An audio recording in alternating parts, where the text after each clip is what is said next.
द्रौपदी के स्वयंवर में जाते वक्त श्री कृष्ण ने अर्जुन को समझाते हुए कहते हैं, हे पार्थ, तराजू पर पैर संभल कर रखना, संतुलन बराबर रखना, लक्ष्य मछली की आंख पर ही केंद्रित हो, उसका खास ख्याल रखना। यह सुनकर अर्जुन ने कहा, हे प्रभु, सब कुछ अगर मुझे ही करना है तो फिर आप क्या करोगे?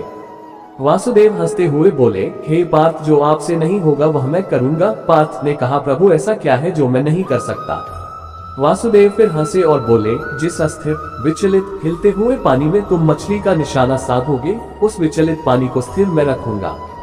कहने का तात्पर्य यह है कि आप चाहे कितने ही निपुण क्यों ना हो, कितने ही बुद्धिमान क्यों ना हो, कितने ही महान एवं विवेकपूर्ण क्यों ना हो, लेकिन आप स्वयं हर एक परिस्थिति के पर पूर्ण नियंत्रण नहीं रख सकते। आप सिर्फ अपना प्रयास कर सकते हो, लेकिन उसकी भी एक सीमा है, और जो उस सीमा से आगे की बागडोर जो संभालता है, उसी का नाम विधाता है। उसी विधाता ने आपकी सारी जिम्मेदारियां ले रखी हैं, लेकिन आप वो की सारी जिम्मेदारी खुद ही लिए फिरते हो। सारी दुनिया का बोझ आप अपने सर पर लिए फिरते हो, तो इसमें किसी का क्या दोष? हमें सिर्फ अपना कार्य करते रहना चाहिए। भगवान क्या कर सकते हैं या क्या करेंगे, ये गहरा विषय है।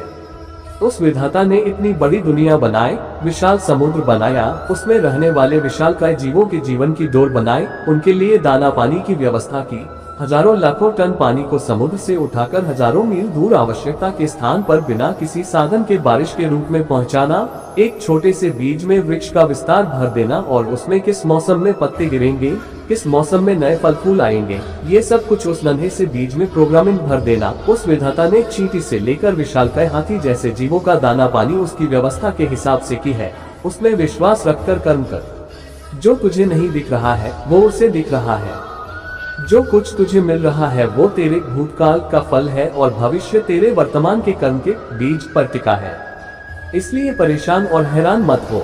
जो कुछ मिल रहा है वो तेरे द्वारा ही किया हुआ कर्म का फल है, और उस विधि के विधान में सब नियत है।